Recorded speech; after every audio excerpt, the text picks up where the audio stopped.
Bienvenue sur Africa 24. À la une de l'Africa Tonight, c'est officiel. Yahya Ould Ademine est le nouveau Premier ministre de la Mauritanie. Il a été nommé ce mercredi. Alors quels sont les chantiers prioritaires qui attendent ce tout nouveau chef de gouvernement? Élément de réponse dans cette édition. Imbroglio politique en Centrafrique alors que la nomination du nouveau Premier ministre ne fait toujours pas l'unanimité. Ce dernier n'a pas encore formé son gouvernement, ce qui retarde ainsi la sortie de crise. Pour tenter de débloquer la situation, Denis Sassou Nguesso, président congolais et médiateur dans la crise centrafricaine, a reçu des hommes politiques du pays.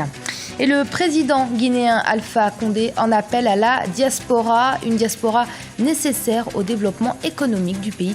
C'est ce que nous verrons dans ce journal.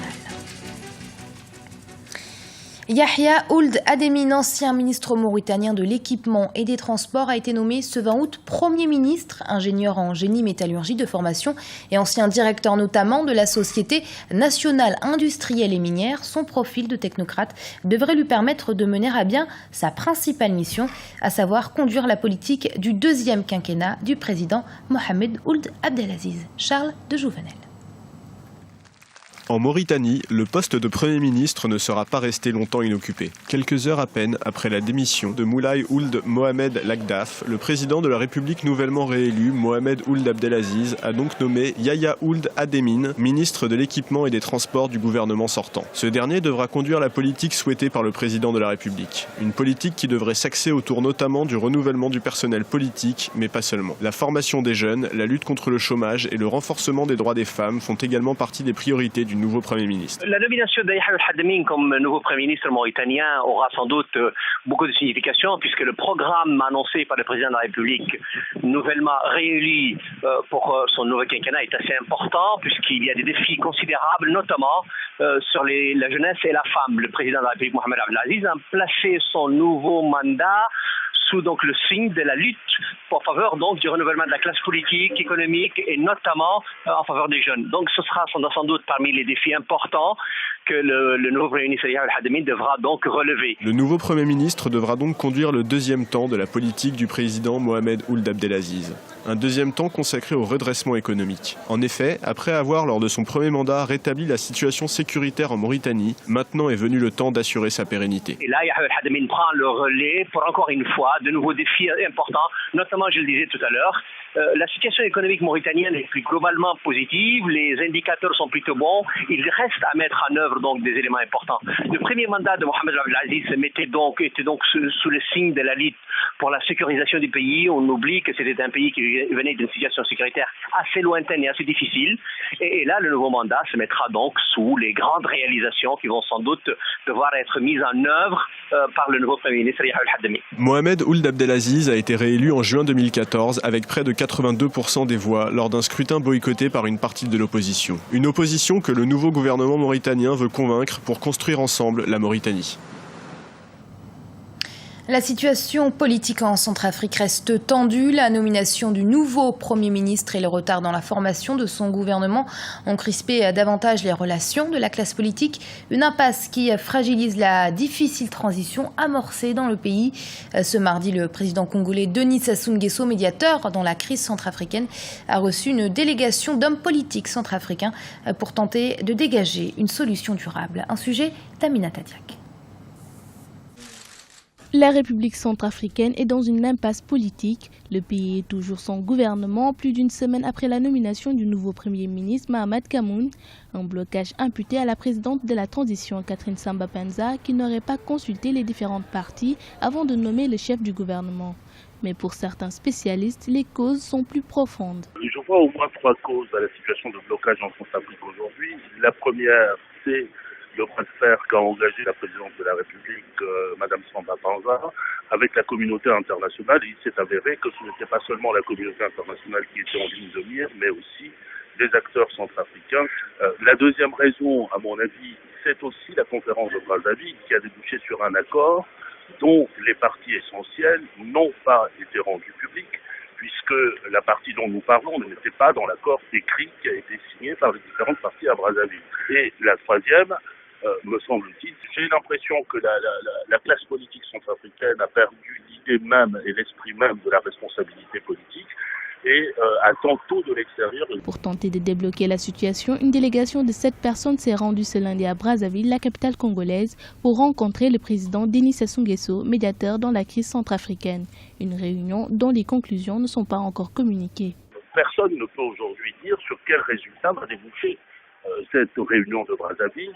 On ne sait pas. Pour l'instant, il n'y a que des rumeurs dont certaines prédisent le changement de Premier ministre et donc le changement de M. Kamoun, et d'autres prédisent la fin de l'actuelle transition avec la présidente Samba Panza et une nouvelle transition, mais pour l'instant ce ne sont que des bruits de couloir, des rumeurs dont personne n'est assuré. Les résultats des travaux de la rencontre de Brazzaville seront connus dans les prochains jours et devraient déboucher sur un accord pour la création d'un gouvernement élu au suffrage universel. La diaspora pour construire la Guinée de demain, c'est bien ce que comptent faire les autorités du pays. Et pour cause, les Guinéens de l'étranger sont de plus en plus nombreux et le président Alpha Condé a affiché sa volonté de les voir prendre part au développement économique de leur pays natal. Reportage de notre correspondant en Guinée, Mohamed Lamine Solano. Le président Alpha Condé de nouveau plaide pour le retour de la diaspora. Si le chef de l'État reste confiant, les cadres expatriés sont généralement peu enclins à revenir travailler en Guinée. Outre le faible niveau de rémunération dans l'administration publique, moins de 130 € le mois pour les fonctionnaires moyens, le principal frein évoqué par les jeunes de la diaspora reste le risque d'instabilité politique. Mais l'apport de la diaspora au processus de développement du pays est sans conteste. Si nous voulons l'accélération de l'histoire, faudrait-il que nos cadres qui sont à l'extérieur, qui ont une maîtrise parfaite de ces nouvelles technologies, s'impliquent dans le développement du pays, soit en travaillant directement, soit en créant des entreprises.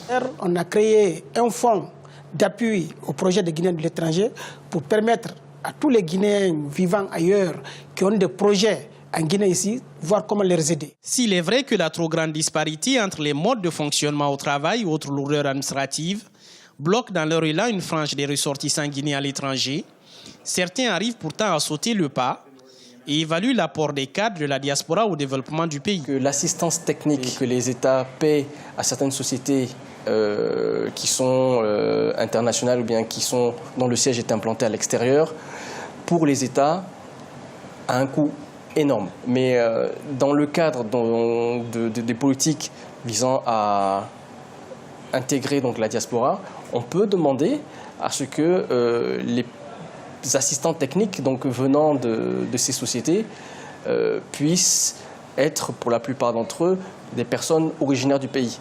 Ça permettrait de faire revenir la diaspora dans le pays. Le gouvernement annonce l'organisation d'ici à la fin de l'année d'un forum de la diaspora. Il va permettre de mettre en place le Conseil des Guinéens de l'étranger. Le forum sera aussi l'occasion de recenser les Guinéens de l'étranger. Aucune statistique officielle n'existe encore, mais on estime à près de 4 millions de personnes le nombre de Guinéens vivant à l'extérieur. Au Nigeria, le rôle des médias face à l'épidémie Ebola prend de l'ampleur. Relais de l'information, il leur revient en effet d'informer la population quant à la façon dont le virus se transmet. À l'heure où les autorités sanitaires tentent de limiter la propagation, la prévention tient un rôle clé. Charles de Jouvenel. Les médias au service des autorités sanitaires. Au Nigeria, le rôle des journalistes prend de l'ampleur. En effet, face à l'expansion rapide de l'épidémie d'Ebola en Afrique de l'Ouest notamment, le rôle informatif des médias devient prépondérant. Ainsi, tenir la population informée des modes de propagation du virus, mais aussi de son avancée, des éventuels nouveaux cas détectés, sont autant d'éléments que les radios, télévisions et journaux se doivent désormais de mettre en avant. Plus important encore, ces mêmes médias font désormais passer des messages de prévention. Nous nous sommes assurés que nous avions placé des informations sur la façon de se laver les mains de manière efficace. Nous avons eu des réunions du plus haut niveau au plus bas sur la façon de se protéger. Aux heures de grande audience, nous diffusons également des conseils sur Ebola et sur comment s'en protéger, tout ce qui concerne Ebola et sur ce qui se passe actuellement en Afrique ou en Afrique de l'Ouest, pour être précis. Le rôle des médias est aussi de démythifier une maladie au sujet de laquelle de nombreuses rumeurs circulent. Cette campagne de sensibilisation intensive semble porter ses fruits. Ainsi, les Nigérians seraient devenus plus conscients des implications de la maladie et des dangers qu'elle véhicule. Je n'ai pas peur du tout. Le fait est que quand on est atteint, on ne peut plus l'éviter. Mais tu serres la main des gens et tu fais les bases. Tu te laves les mains au moment où tu rentres chez toi et c'est bon. Tu peux dire aux gens que tu as le virus Ebola. Tant que tu te laves les mains, je pense que c'est bon. Tu peux vivre. Le 16 août, le nombre de personnes atteintes par le virus Ebola en Guinée, au Libéria, au Nigeria et en Sierra Leone s'élevait à 2240. Le nombre de victimes, elle, s'élevait à 1229. À l'heure actuelle, l'épidémie reste circonscrite à ces 4 pays. La caricature de presse, drôle, étonnante, légère, elle permet surtout de dénoncer certaines pratiques des acteurs politiques. C'est en ce sens que pour beaucoup, la caricature de presse est en quelque sorte le baromètre de la liberté de la presse dans un pays. Alors qu'en est-il au Burkina Faso?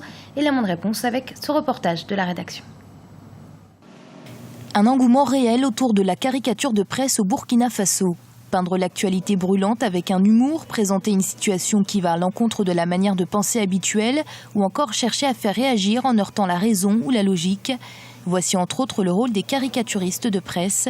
À l'aide d'un stylo ou d'un clavier, ces artistes croquent des personnalités politiques, économiques, mais aussi des anonymes. L'objectif, dire la vérité dans la légèreté. La caricature qui m'a le plus marqué, c'est celle de Roch-Marc-Christian Kaboré. Je l'avais dessiné. Il avait un miroir, il se mirait. Et dans le miroir, il voyait le visage de Macky Sall. Parce que c'est la caricature. Et Macky Sall c'est le même parcours. Il a été Premier ministre, il a été président de l'Assemblée. Bon, pourquoi pas président, comme Macky Sall. Et quand j'ai dessiné ça, vraiment ça m'a beaucoup marqué. Et ça, quand même, le dessin, cette caricature m'a donné raison. Il veut être président maintenant. Voilà, donc nous ne dessinons pas les choses au hasard. Le dessin ayant aussi, dans nos pays, une force toute particulière, parce qu'on sait qu'on a une population qui est encore majoritairement analphabète. Ça veut dire qu'on a une population qui est encore très sensible à la force de l'image. Et puis même ceux qui ne sont pas analphabètes sont parfois alphabétisés dans des langues différentes. Donc l'accès à l'écriture, à la lecture n'est pas toujours évident. Par contre, un dessin, très rapidement, on peut comprendre l'allusion et on peut l'interpréter quand bien même on ne saurait pas lire. Selon certains observateurs, la caricature est le thermomètre de la liberté de presse dans les pays. Au-delà de l'illustration, le dessinateur de presse dénonce en prenant parti. Dans certaines situations de crise, il propose même des alternatives. La caricature participe beaucoup à la liberté d'expression parce que c'est une autre forme d'expression dans la presse qui diffère de l'écrit. Voilà, on n'a pas besoin forcément d'un texte pour dire certaines choses et les caricaturistes arrivent à faire passer des messages à travers les dessins qu'ils produisent. Au Burkina Faso, outre 2 journaux, à savoir le Journal du Jeudi et l'Indépendant qui en font leur une, les autres parutions consacrent moins de pages à la caricature. Notons que Yermo Aga, la première caricature au Burkina, date des années 70.